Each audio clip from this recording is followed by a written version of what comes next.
ബൈബിളുമായി നിങ്ങളെ അഭിമുഖീകരിക്കുവാൻ, ക്രിസ്തുവിനെ നിങ്ങളുടെ മുമ്പിൽ അവതരിപ്പിക്കുവാൻ അവസരം ലഭിച്ചതിൽ ഞാൻ ദൈവത്തെ മഹത്വപ്പെടുത്തുന്നു. മനുഷ്യൻ മനനം ചെയ്യുന്നവനാണ്. ഞാൻ ഓർമ്മിപ്പിച്ചു, ആ മനനത്തിൻ്റെ ഏറ്റവും ഉന്നതമായ തലമാണ് ധ്യാനം എന്ന് പറയുന്നത്.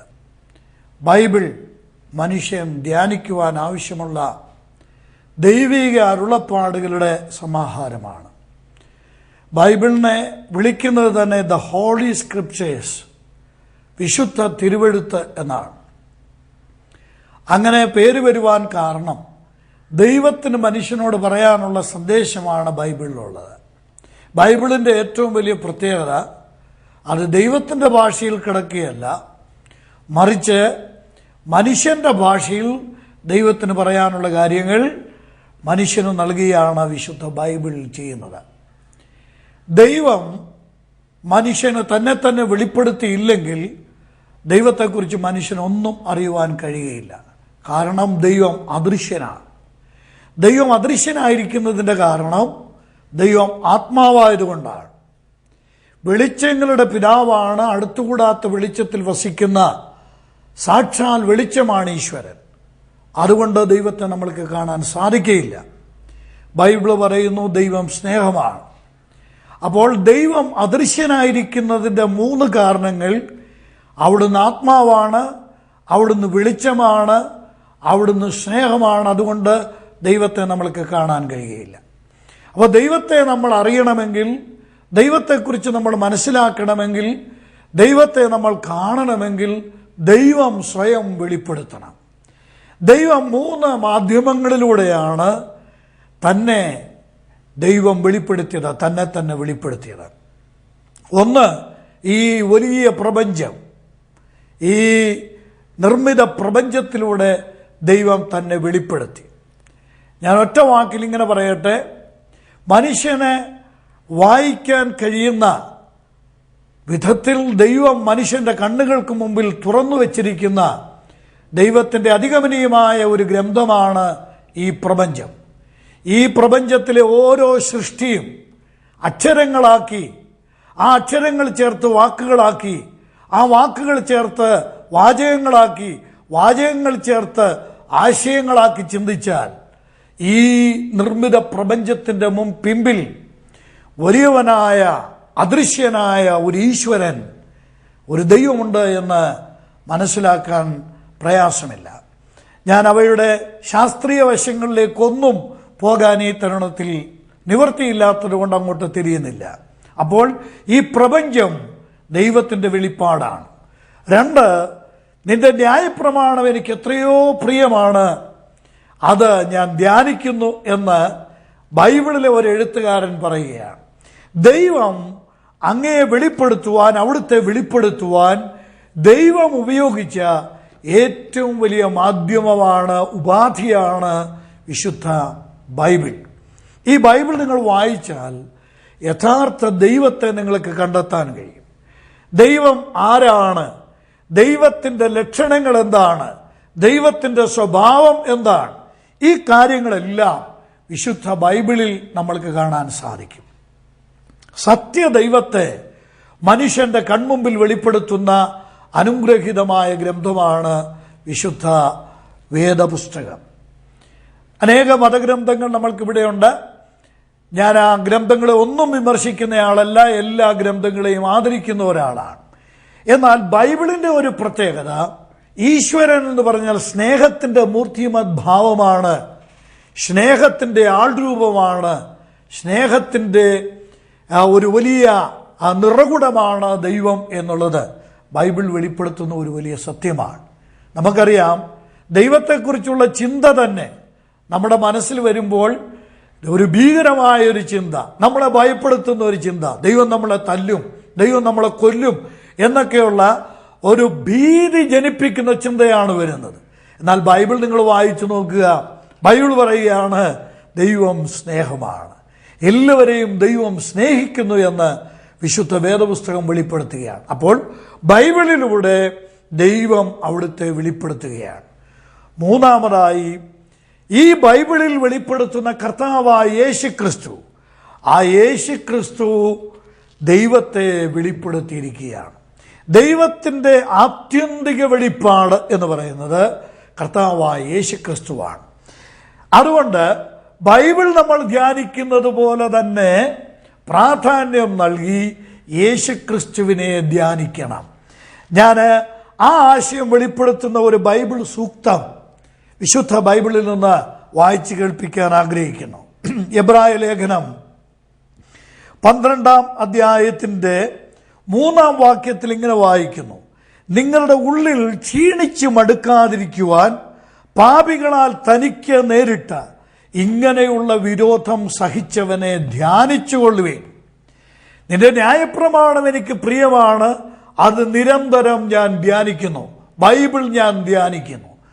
മറ്റൊരു ഭക്തൻ പറയുകയാണ്, യേശുക്രിസ്തുവിനെ ഞാൻ ധ്യാനിക്കുകയാണ്.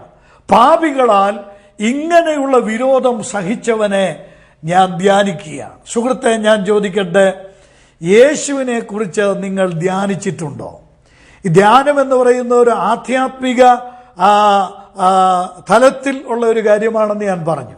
എന്നാൽ ആ ആധ്യാത്മിക തലം, ആ തലത്തിലേക്ക് നിങ്ങൾ എത്തിയിട്ടില്ല എങ്കിൽ സുഹൃത്തെ, നിങ്ങൾ യേശുവിനെ കുറിച്ച് ചിന്തിച്ചിട്ടുണ്ടോ? യേശു ആരാണ്? ഞാൻ പറയട്ടെ, യേശു ഒരു മിഥ്യയല്ല. യേശുക്രിസ്തു ഒരു യാഥാർത്ഥ്യമാണ്. യേശുക്രിസ്തു ചരിത്ര പുരുഷനാണ്. ഞാൻ കഴിഞ്ഞ ദിവസം പറയുകയുണ്ടായി, പഴയ നിയമത്തിൽ വരുന്ന യേശുവിനെ കുറിച്ച് പറഞ്ഞു, പുതിയ നിയമത്തിൽ വന്ന യേശുവിനെ കുറിച്ച് പറഞ്ഞിരിക്കുന്നു. ക്രിസ്തു ചരിത്രത്തിൻ്റെ ഭാഗമാണ്. ഞാൻ വേഗം ഒരു വലിയ സത്യം പറയട്ടെ. എന്തിനാണ് യേശുക്രിസ്തു ഭൂമിയിലേക്ക് വന്നത്? നിങ്ങൾ ബൈബിൾ പഠിച്ചാൽ ക്രിസ്തുവിൻ്റെ അവതാരം സംബന്ധിച്ച്, അവതാരം എന്ന വാക്കിൻ്റെ അർത്ഥം ഇറങ്ങി വരവെന്നാണ്. ക്രിസ്തുവിൻ്റെ ഇറങ്ങി വരവ് സംബന്ധിച്ച് ബൈബിൾ ഉപയോഗിച്ചിരിക്കുന്ന 3 പദപ്രയോഗങ്ങൾ വളരെ ചിന്തനീയമാണ്. ഒന്ന്, വന്നു എന്നുള്ള പദമാണ്. ജീസസ് കെയിം, യേശു വന്നു എന്നുള്ള പദമാണ്. മറ്റൊരു വാക്ക് അപ്പിയേഡ് അഥവാ പ്രത്യക്ഷനായി എന്നുള്ളതാണ്. യേശുക്രിസ്തു പ്രത്യക്ഷനായി. മൂന്നാമതൊരു വാക്ക് മാനിഫെസ്റ്റഡ് എന്നുള്ള വാക്കാണ്, വെളിപ്പെട്ടു എന്നുള്ള വാക്കാണ്. ക്രിസ്തുവിൻ്റെ തിരു അവതാരം സംബന്ധിച്ച് ബൈബിളിൽ ഉപയോഗിച്ചിരിക്കുന്ന 3 പദപ്രയോഗങ്ങൾ: ഒന്ന്, വന്നു; 2, പ്രത്യക്ഷനായി; 3, വെളിപ്പെട്ടു. യേശു താൻ തന്നെ പറഞ്ഞു, ഞാൻ വന്നിരിക്കുന്നു. മാത്രമല്ല, എബ്രായ ലേഖനകാരൻ പറഞ്ഞു, ഈ ക്രിസ്തു പാപത്തിന് പരിഹരിക്കുവാൻ ഒരിക്കൽ പ്രത്യക്ഷനായി, സ്വന്തം യാഗം കൊണ്ട് പാപപരിഹാരം വരുത്തുവാൻ ഒരിക്കൽ പ്രത്യക്ഷനായി. ധന്യനായ ചിന്തകനായ പണ്ഡിത വരേണ്യനായ പൗലോസ് ഇങ്ങനെ എഴുതി വെച്ചു, അവൻ ജഡത്തിൽ വെളിപ്പെട്ടു. യേശുക്രിസ്തു ജഡത്തിൽ വെളിപ്പെട്ടു. അപ്പോൾ വന്നു, പ്രത്യക്ഷനായി, വെളിപ്പെട്ടു. വന്നു എന്ന് പറഞ്ഞാൽ അതിൻ്റെ അർത്ഥം നേരത്തെ ഉണ്ടായിരുന്നു, ആ ഉണ്ടായിരുന്നയാള് വേറൊരു തലത്തിലേക്ക് വന്നു എന്നാണ്. പ്രത്യക്ഷനായി എന്ന് പറഞ്ഞാൽ നേരത്തെ ഉണ്ടായിരുന്നു, മനുഷ്യന് കാണത്തക്ക വിധം പ്രത്യക്ഷപ്പെട്ടു എന്നുള്ളതാണ്. വെളിപ്പെട്ടു എന്ന് പറഞ്ഞാൽ നേരത്തെ ഉണ്ടായിരുന്നു, മനുഷ്യന് കാണത്തക്ക വിധം രംഗപ്രവേശനം ചെയ്തു എന്നാണ്. അപ്പോൾ ക്രിസ്തുവിൻ്റെ പ്രീ എക്സിസ്റ്റൻസ്, യേശുക്രിസ്തുവിൻ്റെ പൂർവാസ്തിക്യം ഇവിടെ സ്ഥാപിക്കപ്പെടുകയാണ്. ക്രിസ്തു ഒരു ദിവസം കന്യകമറിയമിൽ ഈ ഭൂമിയിലേക്ക് ജനിച്ചു എന്നുള്ളത് ശരിയാണ്. പക്ഷെ അതിനു മുമ്പ് യേശു ഉണ്ടായിരുന്നു, യേശുക്രിസ്തു ഉണ്ടായിരുന്നു. ആ ഉണ്ടായിരുന്ന ക്രിസ്തു വന്നു, ആ ഉണ്ടായിരുന്ന ക്രിസ്തു പ്രത്യക്ഷനായി, ആ ഉണ്ടായിരുന്ന ക്രിസ്തു മനുഷ്യന് കാണത്തക്ക വിധം വെളിപ്പെടുകയുണ്ടായി. അതാണ് വേദപുസ്തകത്തിൻ്റെ ഏറ്റവും വലിയ സന്ദേശം എന്ന് പറയുന്നത്. ഓർക്കണം, ഈ യേശുവിനെ നിങ്ങളൊന്ന് ധ്യാനിച്ചു നോക്കുക. എന്തിനാണ് ക്രിസ്തു വന്നത്? എന്തിനാണ് ക്രിസ്തു പ്രത്യക്ഷനായത്? എന്തിനാണ് യേശു ക്രിസ്തു വെളിപ്പെട്ടത്? സ്വർഗത്തിലായിരുന്ന അദൃശ്യനായ ഈശ്വരനോട് സമത്വമുണ്ടായിരുന്ന ആ യേശു ക്രിസ്തു എന്തിന് ഈ ഭൂമിയിലേക്ക് ഇറങ്ങി വന്നു? മനുഷ്യന് കാണത്തക്ക വിധം വന്നു. ഇനിയും അവതാരം എന്നുള്ള വാക്ക് നമ്മൾക്ക് നന്നായിട്ട് പരിചയമുള്ളതാണ്. എന്താണ് അതിൻ്റെ അർത്ഥം? നമുക്കെല്ലാവർക്കും അറിയാം. ജഡരഹിതനായ അദൃശ്യനായ ഈശ്വരൻ ഒരു ജഡം സ്വീകരിച്ച് മനുഷ്യന്റെ അടുക്കൽ വരുന്നതാണ് ഇൻകാർണേഷൻ അഥവാ അവതാരം എന്ന് പറയുന്നത്. അങ്ങനെയാണെങ്കിൽ അദൃശ്യനായ ഈശ്വരൻ, സാക്ഷാൽ ദൈവം, ആത്മാവായ ദൈവം ഒരു മനുഷ്യ ശരീരം സ്വീകരിച്ച് എനിക്കും നിങ്ങൾക്കും കാണത്തക്ക വിധം, മനുഷ്യർക്ക് കാണത്തക്ക വിധം ചരിത്രത്തിൽ അവതരിച്ചു. അതാണ് കർത്താവായ യേശുക്രിസ്തു. ജഡത്തിൽ വെളിപ്പെട്ട ദൈവമാണ് യേശുക്രിസ്തു. ഒരേ സമയം ദൈവവും അപ്പോൾ തന്നെ സമ്പൂർണ്ണ മനുഷ്യനും. ദൈവത്തിന്റെ മുമ്പിൽ പരിപൂർണ മനുഷ്യനെ അവതരിപ്പിക്കാനും മനുഷ്യന്റെ മുമ്പിൽ സമ്പൂർണ്ണ ദൈവത്തെ വെളിപ്പെടുത്തുവാനും കാലം കണ്ട, ചരിത്രം കണ്ട ഏക അവതാരമാണ്, ഏക വെളിപാടാണ് കർത്താവായ യേശുക്രിസ്തു. യേശുക്രിസ്തു അവകാശപ്പെട്ടു, ഞാനും പിതാവും ഒന്നാണ്, എന്നെ കണ്ടവൻ പിതാവിനെ കണ്ടിരിക്കുന്നു. യേശുവിനെ കണ്ടവർ പറഞ്ഞു, യേശു മഹാദൈവമാണ്, സത്യദൈവമാണെന്ന്, സർവത്തിനു മീതെയുള്ള ദൈവമാണ്, വീരനായ ദൈവമാണ് എന്ന്, സർവശക്തിയുള്ള ദൈവമാണെന്ന് യേശുവിനെ കണ്ടവരെല്ലാവരും പറയുകയുണ്ടായി. ചുരുക്കത്തിൽ ഞാൻ പറയട്ടെ, യേശുക്രിസ്തു സമ്പൂർണ്ണ ദൈവമാണ്, അപ്പോൾ തന്നെ പരിപൂർണ മനുഷ്യനും കൂടെ ആയിരുന്നു. യേശുവിന് വിശന്നു, യേശുവിന് ദാഹിച്ചു, യേശുവിന് വേദന അനുഭവപ്പെട്ടു, യേശു ക്ഷീണിച്ചു, നമ്മളെപ്പോലെ വീടുകളിൽ താമസിച്ചു, നടന്നു. ആ യേശുക്രിസ്തു ഉറങ്ങി, യേശുക്രിസ്തു ഉണർന്നു, യേശു സംസാരിച്ചു. ചുരുക്കത്തിൽ ഒരു മനുഷ്യന്റെ എല്ലാ പ്രത്യേകതകളോടും കൂടെ കർത്താവായ യേശുക്രിസ്തു ഈ ഭൂമിയിൽ ജീവിക്കുകയുണ്ടായി. ചുരുക്കത്തിൽ ഞാൻ ഇങ്ങനെ പറഞ്ഞ് ആ ഭാഗത്ത് നിന്ന് അടുത്ത ഒരാശയത്തിലേക്ക് വരട്ടെ. ദൈവം മനുഷ്യന്റെ മുമ്പിൽ മനുഷ്യനായി വന്നു. എന്തിനാണ്?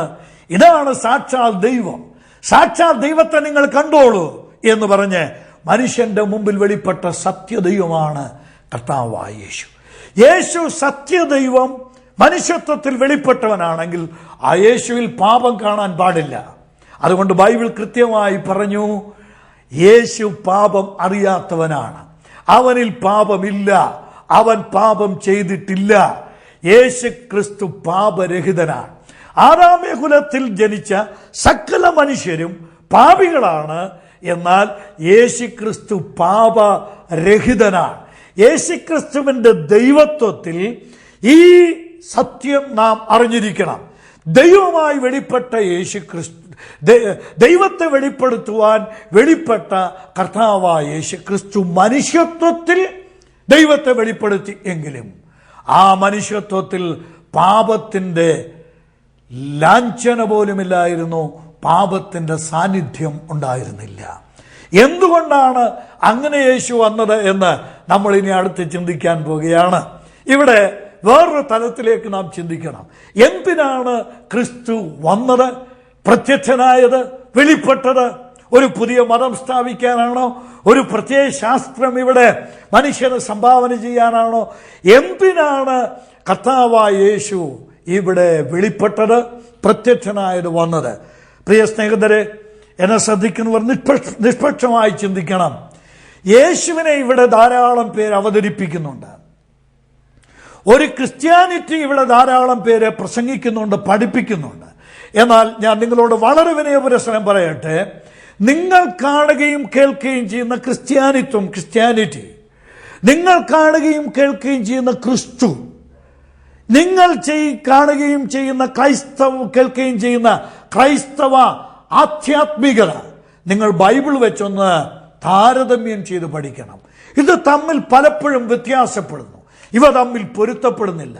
യാഥാർത്ഥ്യബോധത്തോടെ കാര്യങ്ങളെ കാണണം. ക്രിസ്തു വന്നത് എന്തിനാണ്? ഇന്ന് ഇവിടുത്തെ ബഹളവും പ്രകടനവും ഒക്കെ കാണുമ്പോൾ യേശുക്രിസ്തു വന്നത് ഒരു മതം സ്ഥാപിക്കാൻ വേണ്ടിയാണെന്നും ഒക്കെയുള്ള ചിന്ത നമ്മൾക്കുണ്ടാവാം.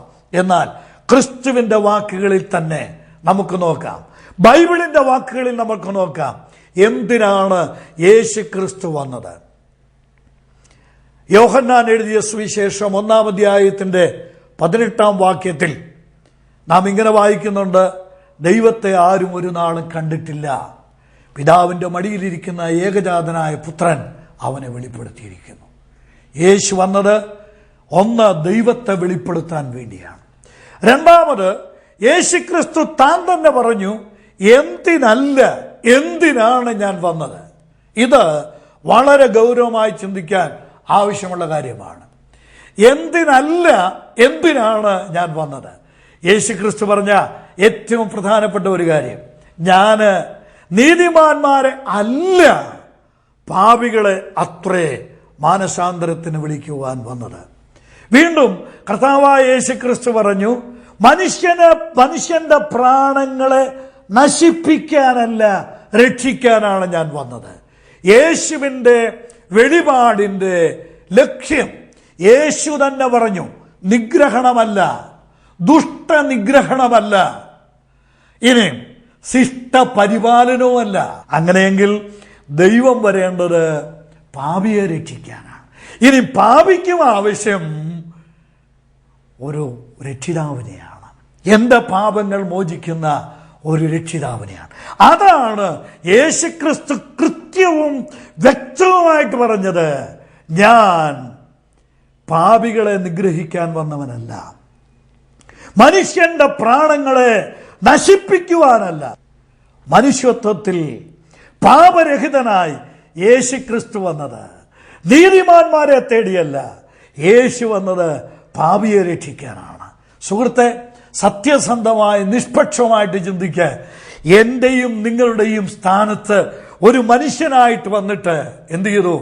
എൻ്റെ പാപവും നിങ്ങളുടെ പാപവും പാപമില്ലാത്ത അവിടുത്തെ പരിപാവനമായ ശരീരത്തിൽ ഏറ്റെടുത്തിട്ട് ആ പാപത്തിന്റെ ശിക്ഷയായ നരകം, ആ പാപത്തിന്റെ ശിക്ഷയായ മരണം കാൽവരിയിലെ കുരിശിൽ വെച്ച് അനുഭവിക്കുന്ന രംഗമാണ് ചരിത്രം 2000 വർഷങ്ങൾക്ക് മുമ്പ് മൂകസാക്ഷ്യം വഹിച്ചത്. ആ മഹാസംഭവത്തിനാണ്.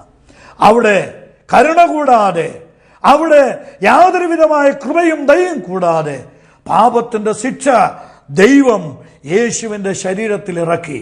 ഞാനും നിങ്ങളും അനുഭവിക്കേണ്ട നരകം നമുക്ക് പകരം യേശുക്രിസ്തു അനുഭവിച്ചിട്ട് മനുഷ്യനെ നരകത്തിൽ നിന്ന് രക്ഷിച്ചു. യേശു താൻ പറഞ്ഞ വാക്ക് യേശു സാക്ഷാത്കരിച്ചു. യേശുക്രിസ്തു പറഞ്ഞ വാക്ക് യേശുക്രിസ്തു നിവൃത്തിയാക്കി. എന്താ? മനുഷ്യരുടെ പ്രാണങ്ങളെ നശിപ്പിക്കുവാനല്ല, രക്ഷിക്കുവാനത്രേ ഞാൻ വന്നത്. ഒന്നുകൂടെ ശക്തമായ ഭാഷയിൽ ഞാനിങ്ങനെ പറയട്ടെ, യേശുക്രിസ്തു പറഞ്ഞു, ഞാൻ മരിച്ചോളാം,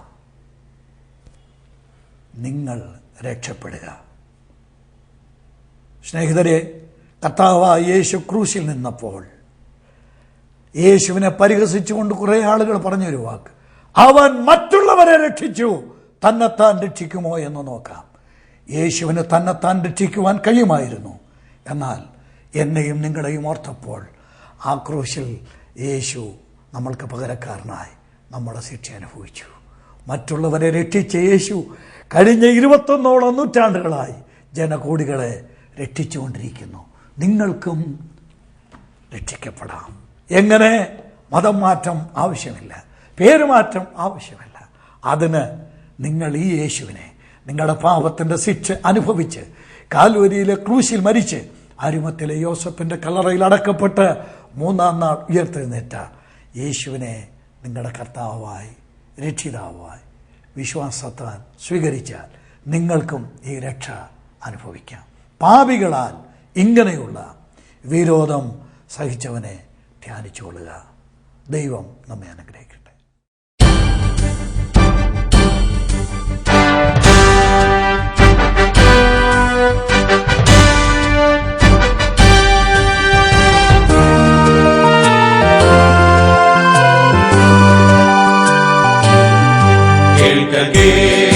കാഹളം മോചനം സ്വാതന്ത്ര്യം ദൈവത്തിൻ വിളംബരം മോചനം സ്വാതന്ത്ര്യം നാശമാകുമേവർക്കും ഭാഗ്യയോ വത്സരം ഘോഷിപ്പിൻ എല്ലായിടവും മോചനം സ്വാതന്ത്ര്യം.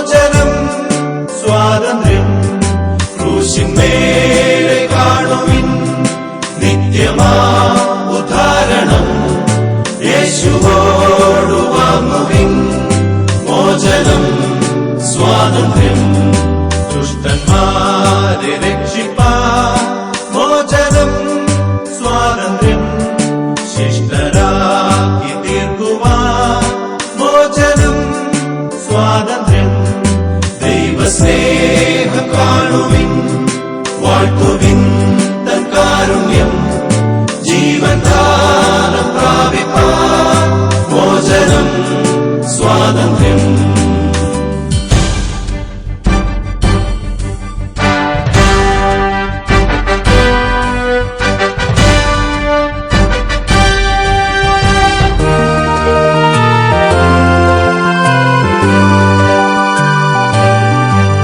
പാപഭാരം മാറ്റുവാൻ മോചനം സ്വാതന്ത്ര്യം മായസേവ തീരുവാൻ മോചനം സ്വാതന്ത്ര്യം ആ സൗഭാഗ്യവാർത്തയെ എങ്ങനെ നിഷേധിക്കാം ഇത്ര വല്യൊരു രക്ഷയെ